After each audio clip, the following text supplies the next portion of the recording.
I don't define myself as a shaman. Instead, I would rather define myself as a light bearer. The light bearer, in theory, is the one who goes ahead of the others to discover and to set landmarks into the unknown, so that the rest of the herd, the rest of the tribe, can progress and move forward with these new points of reference in order to integrate the unknown. The unknown, for me, is the future of humanity, if we ever want to have one.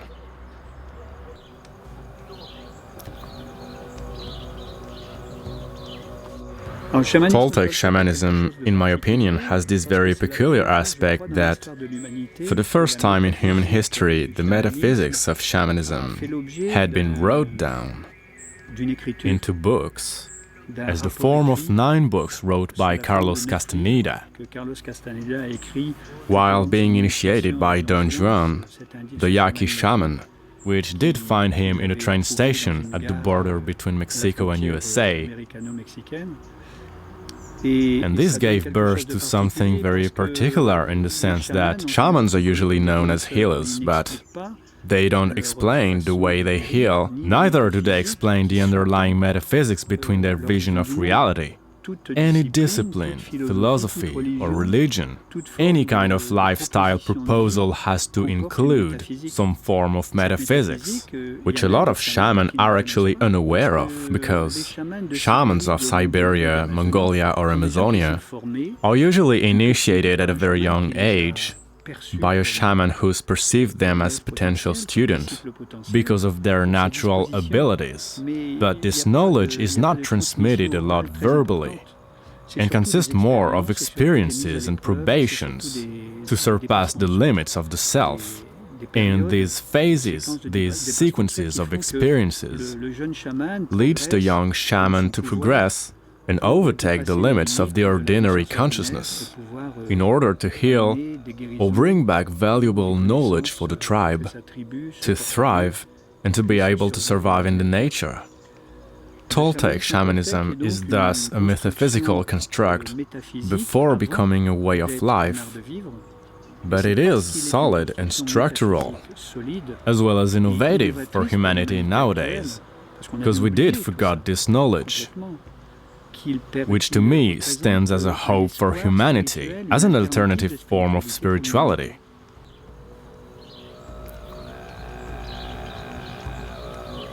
I feel like humanity currently stands in some kind of cultural dead end, which is terrible for all of us. After thousands of years of religions, I got the feeling that religions have more or less disappointed people, especially in the so-called civilized world. We then had materialism, and we are now aware of its flaws and drawbacks, and which overall isn't something really fulfilling for the human being. Not only from a spiritual perspective, obviously, because there is no spirituality in materialism.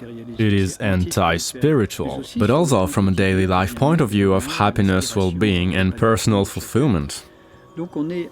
So in a nutshell, we did reject religions, and we are slowly rejecting materialism. So what we will be left with and what can we do?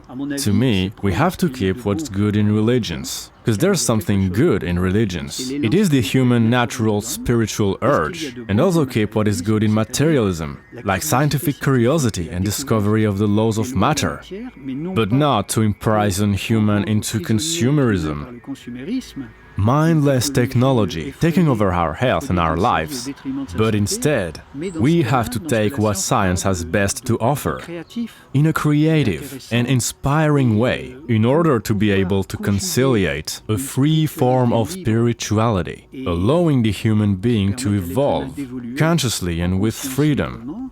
And on the other hand, selfless discoveries of a new science, one respectful of life. So according to me, in spite of being a vision of reality which is at least 10,000 years old, Toltec Shamanism could be able to give the tools for such a planetary project, which is the theme of my 7th book, entitled the unlimited art of rebirthing to one's self. This is at least half of the topic of this book.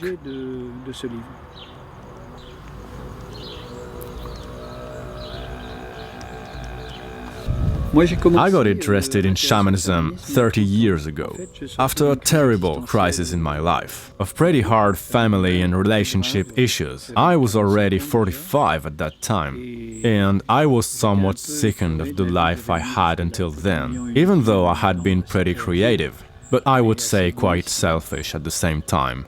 So I went through this crisis. I was living in Spain at the time, a terrible crisis, feeling depressed and wanting to die. No more desire, which is really unusual to me.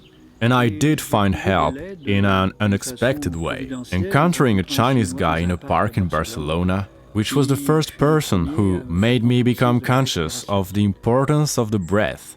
The next day I was back in this park. I was hanging upside down doing gestures, trying to heal my back, so that's how we met again. And this guy became my first instructor, teaching me how to become aware of my body's consciousness with the use of abdominal breathing, then Qigong and Tai Chi Chuan. So that after 1 year following him, I was so much curious about everything that he told me, "You'd rather go to see my master in China. He lives in Taiwan and will teach you more than me." So as I was free and I had nothing to lose, I just took a flight to Taiwan, where I stayed for a whole year, to study with this Chinese shaman, which has now passed away, but who initiated me to a mix of Chinese energy and shamanism. It's very clear to me that Chinese medicine is shamanism, even though it's not considered as such by Western people. But Chinese people themselves, the wise and cultured, which know the definition of the word, just admit that their medicine, their energy techniques, is nothing but shamanism. And so is Taoism as the philosophical part of it. And so I went back to France, a bit disorientated by a whole year working on myself, but it was such a renewal, such a total rebirth of myself. I then discovered Castaneda's work, which I studied at great length, and just definitely find my way through it. There are 9 books that I read one after the other, and then read again over the years. So that, after 15 years of reading and personal studies, I felt like I had work enough on myself to begin teaching. That was 15 years ago. Hence it's now 30 years that I do practice and that I teach a form of shamanism which is not folkloric and not Indian-related, devoid of the typical connotations around wildlife nostalgia, feathers and drums, Indian songs and dancing to the sound of the drums. I'm not really focusing on that aspect. What's interesting to me is to adapt Toltec Shamanism in its universal form to the people of my kind, to all of us humans which are so much in need for renewal. We are so much longing for a new adventure on a cultural and civilization level. So it's kind of a stripped shamanism, refined of what is not useful, not to the extreme, but devoided enough of its folkloric connotation and nostalgia of the Indians of the plains, and also including some scientific elements of scientific research about humans, about psychology and how consciousness works, in order to allow any modern human to practice shamanism for his greater good.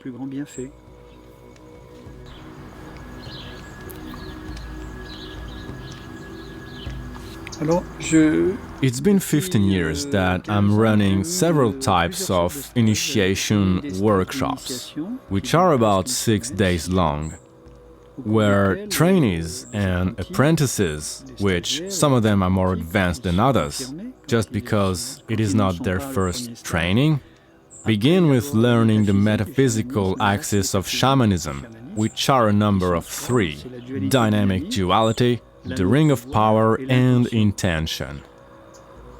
They then have a lot of practice to do. We work a lot to rebalance the enormous power of the memory, the one which lays in ourselves as it is in the whole universe. And on the other side, existential creativity, which is the power of change, the power of evolution, which, within humans, is kind of diminished in a way. These two forces are the first couple of dynamic duality which governs the whole universe. Everything in the universe is governed by this dynamic duality. So to start, I begin explaining to the trainees how these forces are working out everywhere in the universe, including in themselves, and how it actually inhibits their inner freedom, their own existence, and how it disrupts their search for happiness, how it prevents them from being themselves. It deeply disrupts the need for self-confidence and fulfillment, which are the foundations of human well-being. Aside from the theory, there is obviously a lot of practice to demonstrate the theory, a lot of exercises, mainly used to rebalance memory and existential creativity, which is the power to evolve, the power to face the unknown, and to discover new things about ourselves, and to become able to use this field of consciousness which is in us, in each and every one of us, and that the ordinary human pretty much never uses, which explains the term of expanded consciousness, which I like to describe in a slightly different way, as the opening of human knowledge to these three fields of consciousness. We have three fields of consciousness: the ordinary consciousness that I'm using right now, the light body, which is an expanded consciousness, as an intermediate between the ordinary consciousness and the vastness of what Toltec shamans call the Nagual, which represents the vastness of all possibilities in the universe, where the human being working on itself can bring back alternative scenarios for his life to replace detrimental scenarios in its actual life. This can deal with disease or general illness, any kind of discontentment. It can concern memories to erase, of course, deep unhappiness or dissatisfaction, existential stress or anxiety.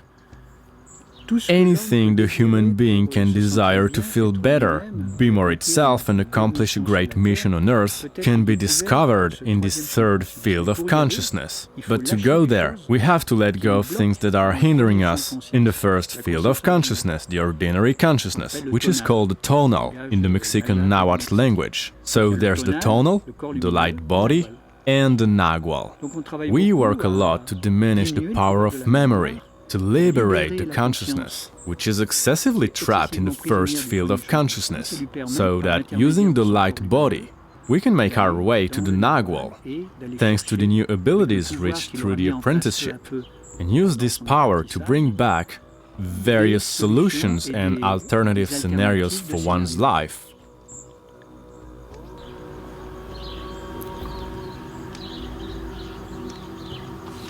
So, in practical terms, there's a bit of theory, as I said before. It's important to first integrate the metaphysics of shamanism, but it's also a way to progress faster through practice, when understanding why we actually carry on a certain practice. I don't believe we should throw students into practice without a bit of theory. Neither do I like to spend too much time on theory. I reckon 15% of the time is a good measure. So there is certainly more theory in the first day, but after is more like bits and pieces. We then dive into practice, which firstly consists of finding back the two operational axes of Toltec Shamanism, which are attention and intention. The tricky part is that we have to reset the way we use our attention, and to do that, we have to come back to the sensations. We have to come back to a type of relation with the outside world, the most strictly sensory as possible. It's almost like rebirthing as a child, which doesn't know how to speak, doesn't think, and has two open eyes, two neutral eyes, and uses its ears, hands, mouth, smell and feet to discover reality for the first time. So the purpose for the trainees is to do as if they didn't know how to think or speak, working a lot on the body consciousness, as well as sensory focus. With a lot of games, it's really playful. And also something I call the undoings. The undoings consist of doing things in a totally opposite way than we are used to, which is used to disrupt memory.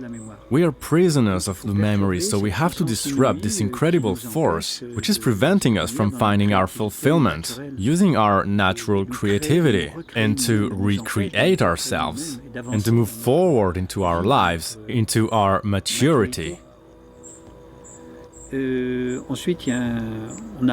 Sometimes we also go for a shamanic trip to the land beyond to find out our power animal. So what's the power animal? In the animal realm, as it is into the vegetal and mineral, there exist particular beings with which it is possible to have a privileged relationship, which can bring specific knowledge as an exchange, which would be hard to get otherwise. So within the animal realm, everyone has a totem animal or power animal, which can be accessed through extended states of consciousness, which is what we try to do during this specific practice, which can allow to encounter and meet our power animal, and then train to meet it again to hear its messages. Animals have a language which is not verbal, and if we were really able to hear them, like we do in the shamanic trip to the land beyond, we could learn a lot from them. And it's the exact same thing with plants and minerals. Crystals have become very trendy these days, and everybody's got a favorite crystal with which maybe you have some special relationship. Maybe you can feel some frequencies or vibrations, or some sort of energy which can complete you and reinforce you. It's the same thing with plants. We do have a power tree, even 2, sometimes 3. And we have a power animal, even 2 or 3, maybe not 15, that would be a bit too much. But we usually have at least 1 or 2 that we do not always meet on the first time, because it is necessary to let go of some impediments in our consciousness, which prevents us to go far into the Nagual. Anyway, apprentices are aware of this, and I reckon if they do 5, 6 to a dozen shamanic trips to the land beyond, I know that eventually they'll meet their power animal, which is an epiphany. It's a great moment, it's a great time for them. But it's still far from the ultimate truth. It's not enough to claim to be a shaman. It is one interesting exercise.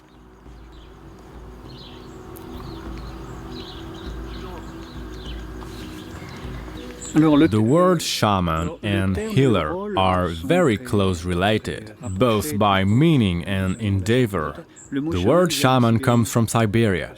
It comes from Siberian Russian language and means the one who jumps all over the place. In fact, in Mexico we don't say shaman but sorcerer, brujo, or yerbero, to hide the fact that he is a shaman, because it's not good to be a shaman in a very Christian country. And it wasn't good either to be a shaman at the time of the Aztecs. It's a misleading belief to think that any Aztec or Toltec guy was a shaman. Politics never liked free people, so shamans were already clandestines, under the Toltecs. Very few know it. And they were even more undercover under the Aztecs, the following civilization, and they were at least equally clandestine after the conquest of Mexico by the Spanish. So in a few words, they've always been clandestines and undercover. Somewhat outcast. This should end now because humanity urgently needs some kind of spiritual renewal. So maybe there's no mistake if Castaneda has wrote 9 books, translated in 52 languages, which is clearly a sign to me that there's something significant in there. So, traditionally, the shaman is known as a healer. He heals the body, using the soul, the light body. He takes the patient's light body into the Nagual and allows it to take an alternative scenario for his life. For example, a sick liver can be replaced by a healthy one, because in the Nagual, everything is possible. He can bring it back using his light body into the physical body and his liver will be healed, because the Nagual, if I had to define its essence, is of the same nature of the human soul, which is the light body. They are of the same nature. The human's light body, also known as the soul, is an individualized and incarnated fraction of the great supernatural power of the Nagual, which some people call God, but within the shamans, is commonly referred as the eagle, which is just a metaphor. As a light bearer, I am rather a teacher. And in a way, I always thought that healing people is not really supporting them, because I've always been convinced of the fact that humans have the potential to heal themselves, something that's never been encouraged for thousands of years, including at the Greek era. Because if people become autonomous in regards to their health, they become able to live without political power, sociology or religions, simply living as natural spiritual beings. So that's probably why this self-healing knowledge has never spread out in a very significant way. Only a few people on Earth, which had ever been shamans, had been keeping and using the knowledge of self-healing. Now what's interesting to me is to make this knowledge popular and expand the abilities for self-healing. So it's not my purpose to become a healer, even if sometimes I feel like I could. I prefer to teach self-healing. And a light bearer is someone who teaches self-healing, using the power of extended consciousness of the apprentice.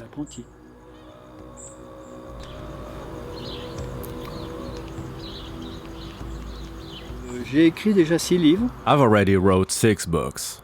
2 of them came one after the other, which are Shaman, The Path of the Immortals, and Toltec Shamanism and the Power of the Soul, which follows the first one and goes a bit deeper. The second one goes a bit deeper into the human trinity, which are the 3 fields of consciousness, while the first one deals more with a broader picture of the metaphysics of shamanism, with a touch of practical instructions. In The Power of the Soul, the second book, there is some practice, but also an important chapter which deals with the cleansing of the tonal, because before feeling eager and ambitious enough to dive into the Nagual, the extended consciousness, it is necessary to cleanse the tonal, the ordinary consciousness, and the way we use it on a daily basis. We do a lot of mistakes. We carry a lot of negative emotions. Our mind is way too much overactive. We think too much, loss of energy. We don't know how to eat, breathe or walk properly. We don't know how to interact with others. We are full of useless judgments. So we have to cleanse all of this before going into the extended consciousness. Because the extended consciousness in the Nagual has got the same dynamic duality as the ordinary consciousness. Meaning that the good and the bad also exist in this space. The relativity of the good and the bad is also a reality there. And there are entities and things that are greedy of energy. So if we don't cleanse our tonal at the very least, it is not very careful to go into the Nagual. Going on the other side requires a bit of strength. And that's why my second book is more focused on this aspect, with accurate advices to cleanse your tonal properly before diving into serious extended consciousness experiences. I wrote another book dedicated to working on the body consciousness. The body is one of the most interesting tools to access extended consciousness. So the closer we get to our body using conscious work, the easier we can facilitate states of expanded consciousness to go into the Nagual. And finally, I wrote a small book about paradoxes and metaphors, which I called Shaman Gossip. It gathers a few hundreds metaphors, paradoxes and proverbs, including some shamanic wisdom with a touch of humor, a bit like riddles but in a more easier way to understand, much more easier to decipher.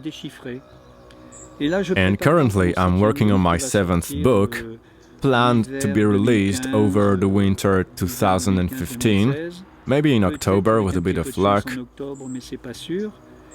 And this book is entitled The Unlimited Art of Rebirthing to One's Self. This book really deals about discovering the possibilities of human consciousness. So in a few words, I describe the fact that in the current situation that humanity is, stuck between the rejection of religions and the rejection of materialism, we have to find a way out if we want to survive here on Earth. It's not certain that humanity wants to survive when you see everything it's doing to die. I'm always blown away when I look at cigarette packets, where it's written "smoking kills", and yet I feel like more and more people are smoking. To me, it is significant of the fact that, in a way, some people just want to die. Humanity doesn't have a common ideal anymore, because materialism isn't an ideal, it's just about consuming material goods. Like eating or buying new clothes, new shoes, cars, houses, and spend your money. Is this an ideal? No, it's a lifestyle, but it's not an ideal. An ideal stands a bit higher from this. And religions deceived us because they took over our natural spiritual needs and did not bring us liberation, at least the monotheistic ones. So in this book, I elaborate on a third proposal, suggesting something that I've called spiritual realism, which consists of taking what's best in materialism, a selfless science and research, yet enriching for the human consciousness, and a free spiritual urge, including work on yourself, which I call active spirituality, in opposition to religion's passive spirituality, which only consists of believing what you've been told, and to carry on rituals, cross signs, knees bending and prostrations, and to falsely feel content saying, "I'm a believer, I'm religious." To me, this is nothing but spirituality. This is just a form of pseudo-spiritual ritualism. A true spirituality, I would even dare to say religion, should allow the individual to evolve by working on itself. A religion which does not include personal self-work, allowing the individual to become fully responsible of itself, is not a good religion. The individual should become responsible over its own self-work, a work on the body, on the mind, and on the heart, a true self-work which becomes a lifestyle. That's what I'm suggesting in this book, to try to consider this all together, and everyone individually.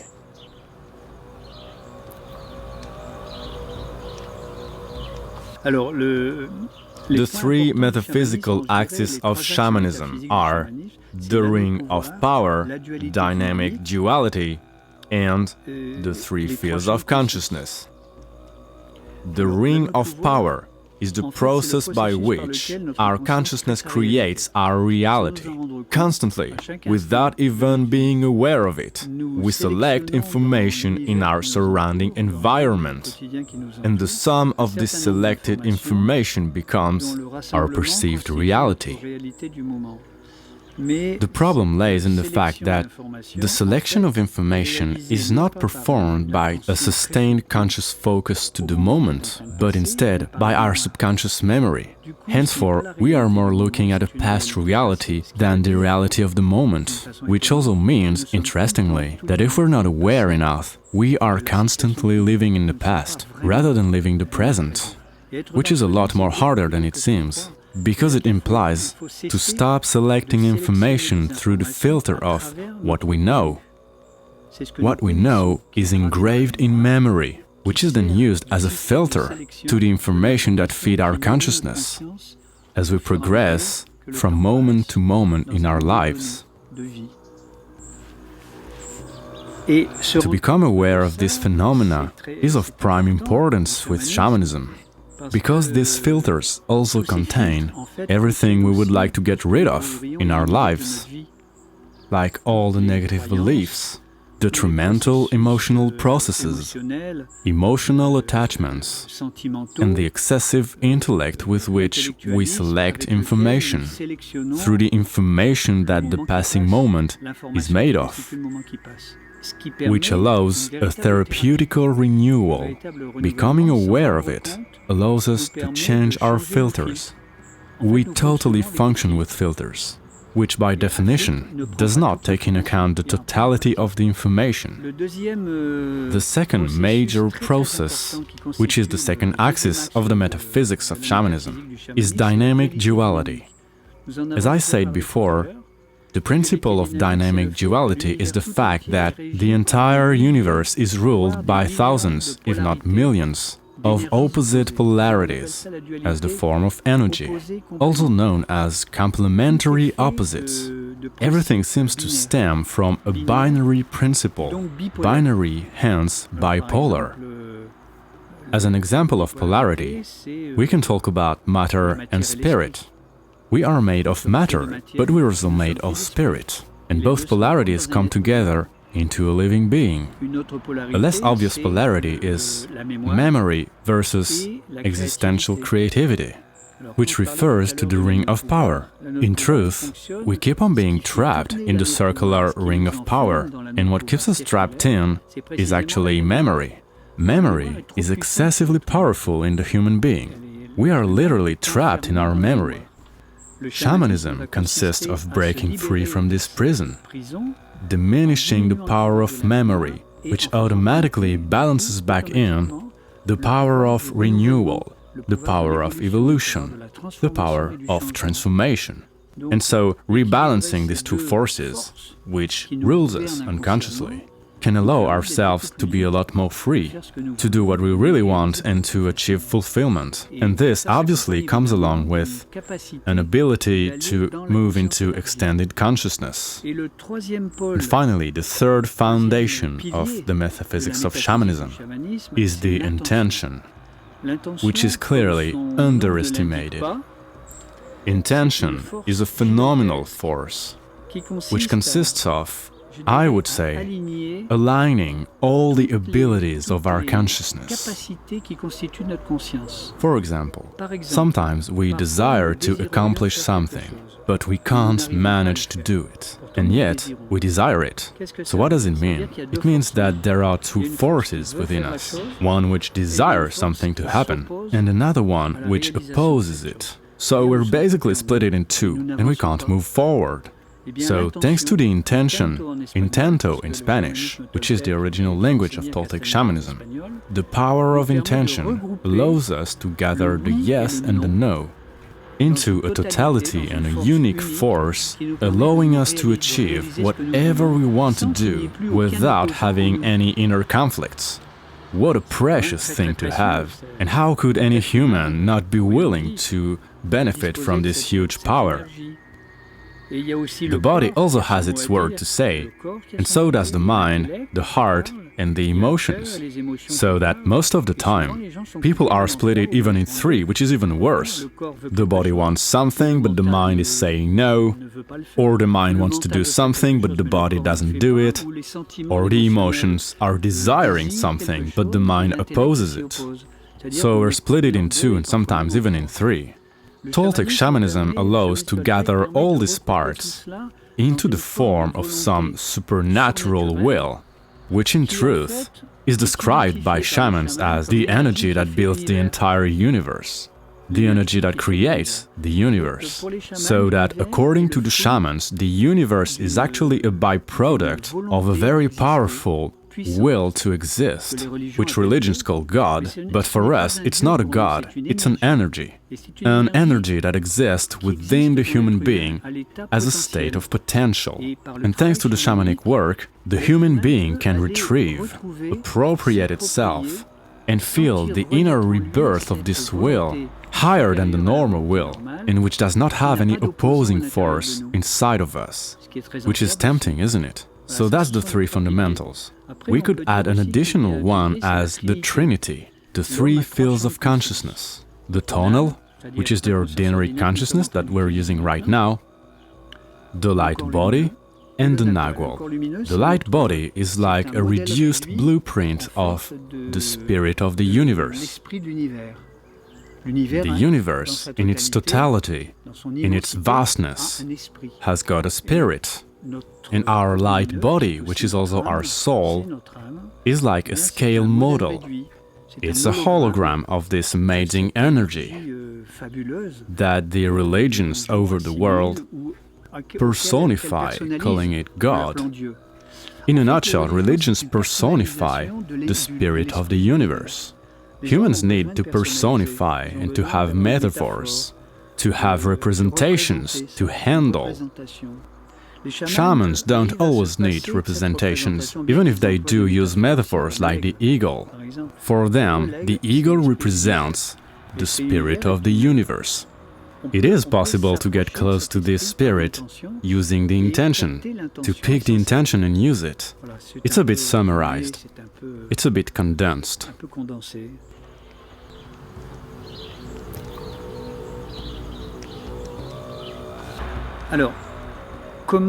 So how, in a practical way, are we gonna be able to rebalance this equilibrium, which almost no one experiences, between memory, which wants to keep things as they are, which is a tremendous power in our consciousness, and its complementary opposite, the force of change, which is another way to refer to the force of existential creativity, which can be defined as the ability to have at your disposal the potential to go into the nagual, the third field of consciousness, to find potential solutions to our problems and bring them back as the form of alternative life scenarios. So to restore this balance, we have to challenge the power of memory. And the way shamans find to be able to do it and to crack this power is what they call undoings. Undoings are a specific way to do things absolutely unusual and destabilizing, which we can train to in order to send a very powerful message to the memory within us, the memory of our body, the memory of our mind, to our emotional and affective memory, a message sending the signal, you don't have the power. We are sending this signal, not doing things like before, and even doing them in a completely reversed way. For example, walking backwards, one of the most famous undoings of Toltec Shamanism. By walking backwards 45 minutes to an hour, the memory of the body is deeply destabilized, which results in diminishing its power. Interestingly, the more the power of memory is diminished, just like a seesaw, as a totally autonomous mechanism, the existential creativity increases. At any moment, only one of the two can have the power over the other. In a very similar way to putting a weight on one side of a scale, the other side has to go up. Just because the weight we put on the first side automatically moves the other one up. Actually, the possibilities of undoings are pretty much endless, because we're already doing so many things all along the day. It only takes a playful mind to imagine, to reconsider everything we do every single day as a challenge, yet in a playful way, and to train ourselves, as far as possible, to do these things backwards, to do these things in an opposite way. It's very powerful. Instead of putting your shirt every day, beginning by the right sleeve, you can suddenly decide and commit that you're now gonna do it left side first. Some things might be very destabilizing at first, but as soon as the undoing has become familiar, change to something else. At the same time, we just learned a new skill, but it's not the purpose. The purpose is to destabilize memory. Possibilities are endless. At mealtime, you can change the way you eat. You can decide to move your meal times. You can decide to put two different shoes every day, one shoe of a color and the other one of another color.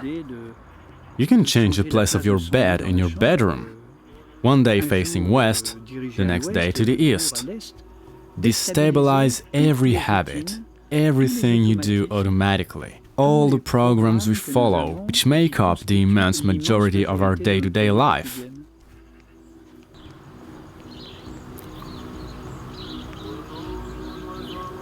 Another way to facilitate states of expanded consciousness is to come back to the body.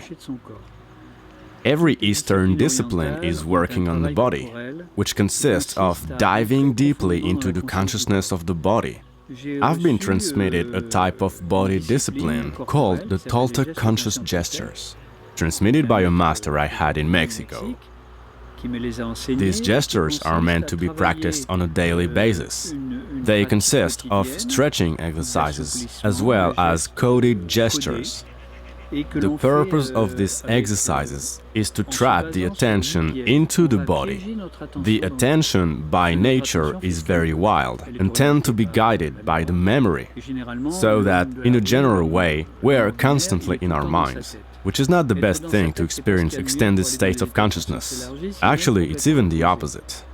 The purpose of this practice is to get close to the body with the use of habits consisting of a very conscious, regular physical activity, very conscious of the body.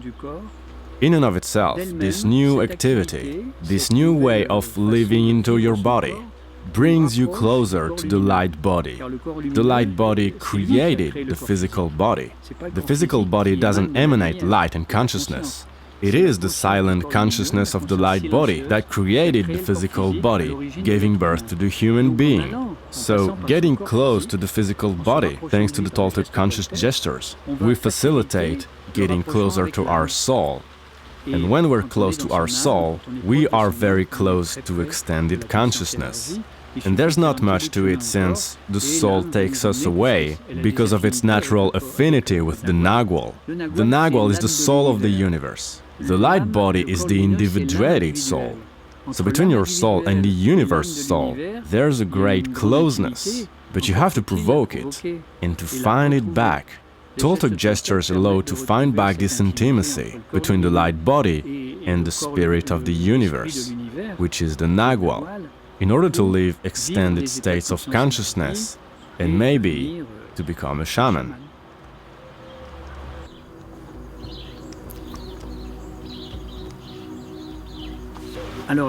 Breathing is an essential element of personal transformation. Let's not forget that in the Mahabharata, which gathers sacred Indian scriptures, scriptures of 1,000 years before Jesus Christ, there's a verse that says something like, "One who can change its breathing could then change his thoughts and feelings," which sets the breath on the foreground of any change you desire in your life. Change is so hard. The memory is very powerful, but if you change the way you breathe, automatically you can change way more easily the way you think, your beliefs, as well as your emotional and affective behaviors. One interesting thing about breathing is it's an unconscious move which can also become conscious. It's one of the only automatic functions we can also perform consciously. Moreover, the oxygen which is conveyed by the blood to reach and make each and every one of our cells alive is part of the great circulatory system, which has been measured to 80,000 kilometers. We have 80,000 kilometers blood vessels in our bodies, which means that there isn't a tenth or 100th square millimeter, even 1,000th of our body, which isn't linked in a way or another to a capillary, which means that any time we're breathing, we're connected in a very intimate way to the totality of our body. So if we breathe differently, everything changes. Abdominal conscious respiration wakes up our brain and wakes up our light consciousness. So that's a very precious tool to get close to extended states of consciousness and to access them.